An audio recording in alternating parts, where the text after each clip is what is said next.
આપ જોઈ રહ્યા છો સનાતન ન્યૂઝ નેટવર્ક જૂનાગઢ ગુજરાતમાં લોકલ એનેસ્થેસિયા પર આ પ્રકારનું પ્રથમ ઓપરેશન થયાનું જણાવતા તબીબ જૂનાગઢ સિવિલ હોસ્પિટલના યુવા તબીબે જનરલ એનેસ્થેસિયા આપ્યા વગર માત્ર 7 મિનિટમાં 75 વર્ષના વૃદ્ધાનો તૂટેલો ગોળો બદલાવી ઓપરેશન કર્યું. હાઇપરટેન્શન, બીપી અને ડાયાબિટીસ સહિત મલ્ટી ડિસીઝ ધરાવતા દર્દીઓને જૂનાગઢ સિવિલમાં આવા ઓપરેશનથી મોટી રાહત થશે. જૂનાગઢ સિવિલ હોસ્પિટલના ઓર્થોપેડિક વિભાગના યુવા સર્જન ડોક્ટર કેતન કે. પરમારે આજે 75 વર્ષના વૃદ્ધાના થાપાનો ભાંગેલો ગોળો માત્ર 7 મિનિટમાં બદલાવી જનરલ એનેસ્થેસિયા આપ્યા વગર માત્ર લોકલ એનેસ્થેસિયા કરીને સફળતાપૂર્વક સર્જરી કરતા જૂનાગઢ સિવિલ હોસ્પિટલને મોટી સિદ્ધિ હાંસલ થઈ છે. ગુજરાતમાં આ પ્રકારનું પ્રથમ ઓપરેશન થયાનું તબીબ જણાવે છે.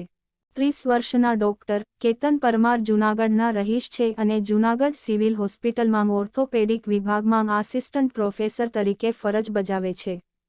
તેઓએ post graduation M S. Ahmedabad Shardaben hospital ખાતે કરેલ છે. આજે કરાયેલા સફળ ઓપરેશન અંગે ડોક્ટર કેતન પરમારે જણાવ્યું હતું કે થાપાના ગોળાનું ઓપરેશન કરવામાં સામાન્ય રીતે અડધો કલાક જેટલો સમય થતો હોય છે, એટલે તે લોકલ એનેસ્થેસિયા પર એટલે કે માત્ર એટલા ભાગ પૂરતી ચામડી ખોટી કરીને આ પ્રકારનું ઓપરેશન ક્યારેય થતું નથી.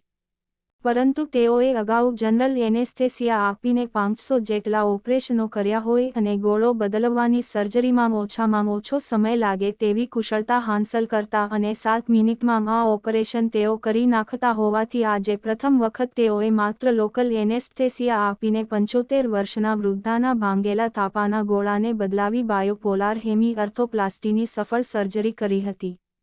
તેઓએ વધુમાં જણાવ્યું હતું કે જનરલ એનેસ્થેસિયા એટલે કે સ્પિનલ એનેસ્થેસિયા આપીને જ્યારે ઓપરેશન કરવામાં આવે છે ત્યારે દર્દીને 6 કલાક પહેલા અને ઓપરેશન પછી 6 કલાક સુધી સામાન્ય રીતે ભૂખ્યા પેટે રહેવું પડે છે.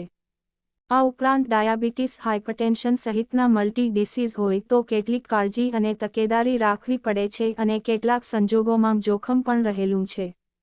કેટલાક પૂર્વ પરીક્ષણો પણ કરવા પડે છે. આ પ્રકારના ઓપરેશનમાં માત્ર ચોક્કસ ભાગની ચામડીને જ લોકલ એનેસ્થેસિયાથી ખોટી કરવાની હોવાથી કોઈ મોટું જોખમ રહેલું નથી અને કોમ્પ્લિકેશન ખૂબ ઘટાડી શકાય છે. તેઓએ જણાવ્યું હતું કે જૂનાગઢ સિવિલ હોસ્પિટલમાં દર્દીઓને આ પ્રકારના ઓપરેશનથી મોટી રાહત થશે. હાલ જે 75 વર્ષના વૃદ્ધાનું સફળ ઓપરેશન કરવામાં આવ્યું છે તેમની તબિયત સંપૂર્ણ સ્વસ્થ છે.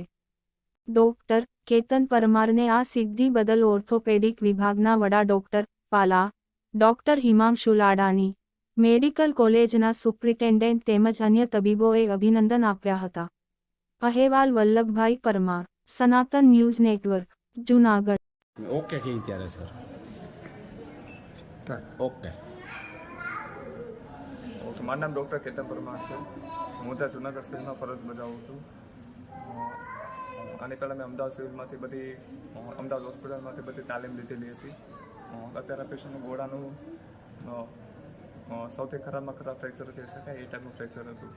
પરંતુ મેં આ પેશન્ટને જેમ બને એમ સાવ ઓછામાં ઓછો દુખાવો થાય એમ અને ખાલી 7 થી 10 મિનિટની અંદર પેશન્ટ ઓપરેશન સારામાં સારી રીતે કરી આપે છે. સાહેબ, મને લાગે ગુજરાતમાં આવું કે જે ઓપરેશન 7 મિનિટમાં આવું સારું થયું આ પહેલો રેકોર્ડ લાગે મને સાહેબ. આપ શું કહે એમાં? સાહેબ, જ્યાં સુધી મને ખબર છે ત્યાં સુધી ઇન્ટરનેશનલ જર્નલમાં બી આ રીતનો કંઈ ઉલ્લેખ ક્યાંય છે નહીં.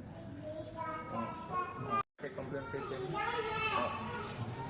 એવું છે કે નોર્મલ એવું છે કે ઓપરેશન વખતે એનેસ્થેસિયા આપવામાં આવે છે, જેના લીધે પેશન્ટને 1 કે 2 દિવસ સુધી કમરના ભાગે દુખાવો રહે છે.